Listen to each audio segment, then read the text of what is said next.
The irony of trying to make this video about helping creatives get unstuck is that it's taken about 1 week and approximately 10 takes to try to film this. So, oh my gosh. Now this is gonna be the final take, mistakes and all. Let's get into it. Now, whether or not you call yourself a creative, if you're planning on bringing your ideas to life in some form or another this year, this video is for you. Hey, I'm Melody. Oh my gosh. Hey, I'm Melody. I'm a designer currently on a creative sabbatical. I've been working on music and now I guess this YouTube channel. If you've ever experienced doubts along your creative journey, this advice is just as much for me as it is for you. So in this video, we're going to dive into 8 principles that I hope will encourage you to overcome these doubts and help you create your best work in 2024. Let's jump into it. Our first principle, ironically, is get going. Just accept the fact that your first 5 to 10 versions of whatever it is that you're creating is going to suck. Once you accept that, you're going to be free to put the first version out there, and honestly, you should be a little embarrassed about that first version. There's this whole concept, oh gosh.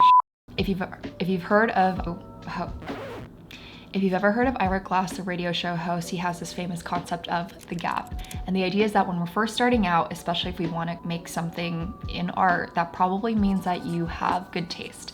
But when you first start creating stuff, there is a huge gap between the work that you're putting out and the work that you want to be putting out. The way for us to just push through that is to just start creating things, and eventually we're going to be able to get there. But we have to just push through that initial resistance that we have to putting our crappy versions out there. If it's of any encouragement, even companies like Airbnb, their whole thing is that they've launched 7 times. So no one cares. All the first few things that you put out there, no one cares, no one remembers. So just get going, start putting yourself out there. Now moving on to principle 2, which I think is very important. It's a fundamental truth that remember that this art is for you. I think oftentimes when we're starting out, we can just try to seek out what the audience wants, what's really popular. But if we are just doing that, then it creates this infinite cycle with nothing interesting or new being added into the mix. By chasing audience validation, you're simply going to burn yourself out and forget why you even started creating in the first place. I love this clip from Jacob Collier. Yeah. The world's full of people trying to be cool, but the world needs warm people. Yeah. And the world needs you, you that you are. Yeah. Whatever that means. That might be chaotic or weird or crazy, but it's definitely me. And so that's the one thing I feel like I can bring. And it's the one thing I think that the world could actually benefit from me. The infamous Rick Rubin reminds us to work on the art that resonates with us and that moves us. So will that mean that resonates with everyone? Probably not, but I think you're doing a disservice to yourself and to the world, honestly, by dimming your light in the pursuit of likes. The world wants to hear what you have to say, and I hope you have high conviction and confidence in bringing that to the world. Now on to principle number 3, which is you can only control the inputs. I love this one so much because oftentimes when we're setting goals, we will set them on metrics that we don't even have any control over. So it's 100,000 subscribers or getting recognition in a particular publication. The only thing that we have control over are the activities and habits and things that can get us there. So writing 4 pages a day, creating 2 videos a week. Those are the only things that are actually in our control, so the inputs that can help us eventually achieve those outcomes. There's a design studio called Charlie Whiskey and Tango that has a principle called buy lots of lottery tickets. What they say is, launching a project is always a gamble. Hard work doesn't always pay off. There's no correlation between how much time you spend working on a project and whether or not it actually pays off. That's why we try lots of things. We make tons of stuff, and once in a while, we get lucky. I think holding a really loose grip to the actual outcomes of your project is a really healthy way to help you not get so stuck on, if this project doesn't do really well, it discourages you from the next. I think thinking of them as lottery tickets, just putting lots of stuff out there and seeing what hits, I think that's a great way to approach this process. Which brings us to the next principle. Quantity is the path to quality. You've probably heard this before, but if you're early on in your creative journey, perfectionism can truly be the enemy. The only way that we're going to refine our ideas is to just get going and create a lot of iterations. There's a famous story in the art world where a pottery class is divided into 2. The first group is graded on quantity. So if you make 50 pots, that's an A, 40, that's a B, etc. The second group is graded on the quality of a single pot. And surprisingly, or not so surprisingly, the group that's graded on quantity was the group that created the highest quality pot. And the idea is that like every single iteration they're learning something, so they're able to improve at a more rapid pace than the quality group that was probably paralyzed by trying to create the perfect pop. So let that be a lesson for us.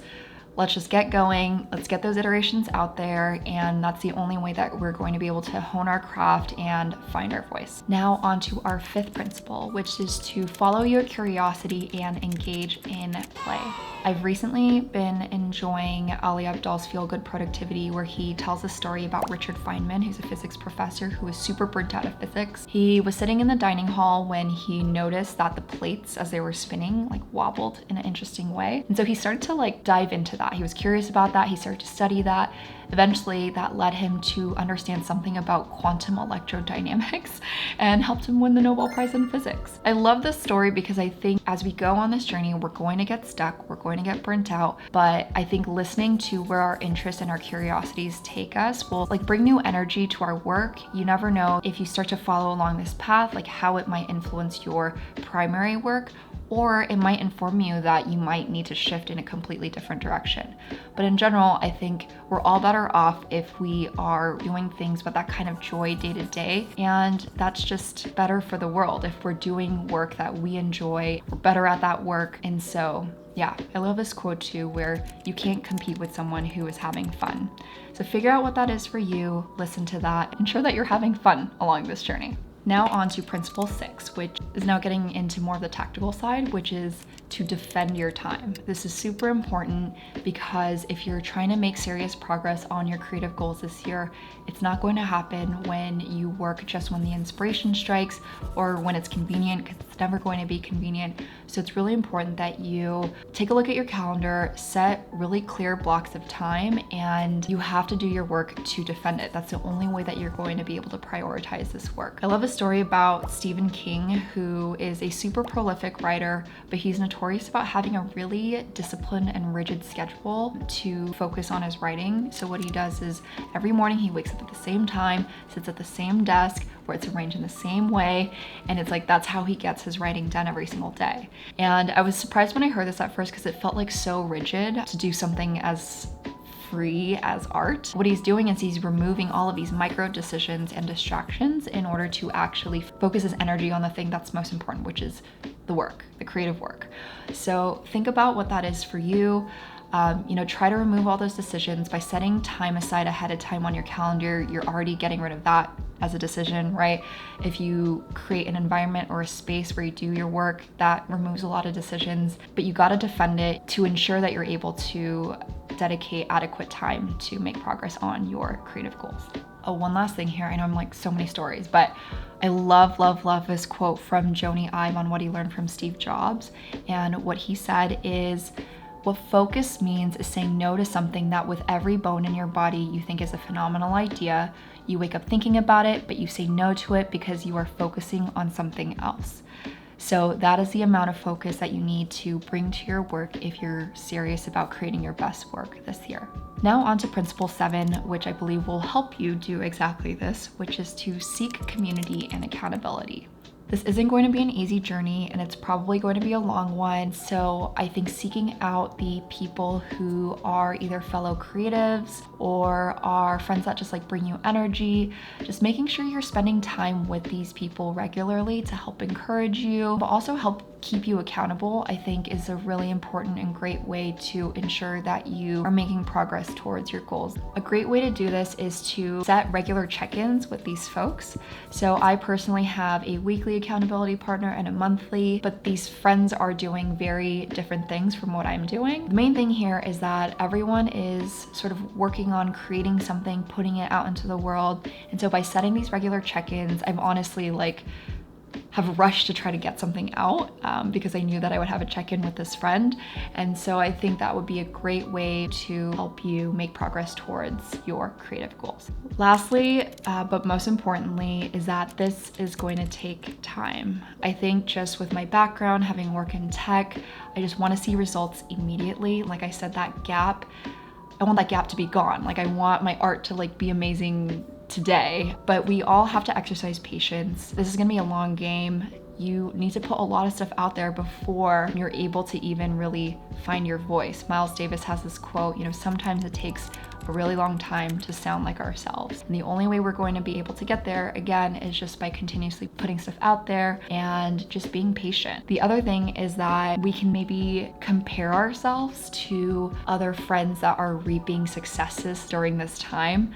But the reality is that everyone is in a different season in terms of their creative journey, right? Some people are going to be in their harvest season, but you don't even know what it took them like 10 years ago, what seeds they planted, right? In order for them to be able to reap what they're reaping today. So at this point, like, you might be in your tilling season, you might be sowing the seeds, you might be in the growth season, or you might be in the harvest season. For me, like, I feel like I'm still even in the tilling season, like, and I'm just starting to plant the seeds. So everyone's in a different season. Take that pressure off that you need to be seeing results for things right away. It's going to take time, and I hope that helps you relieve any sort of pressure you feel to see results immediately. Now, as we embark or continue along our creative journeys in 2024, I hope these 8 principles will serve as an encouragement for you to help you find your unique voice, to stay committed to your craft, and hopefully find joy in the process. If you like this video and you'd like to see more content like this, be sure to like and subscribe to this channel, which probably only has 5 subscribers at this point. I've also created a little graphic with these 8 principles that, I don't know, you can use as your desktop wallpaper or whatever. That's what my friend did. So I'll put a link to that in the description box. I'm super excited to hear about all the projects that you might be working on, so feel free to drop that in the comments. And yeah, I will be over here rooting for you. Thanks for watching this video, and until next time. I feel like it's gonna happen again. Did I say that right? Okay.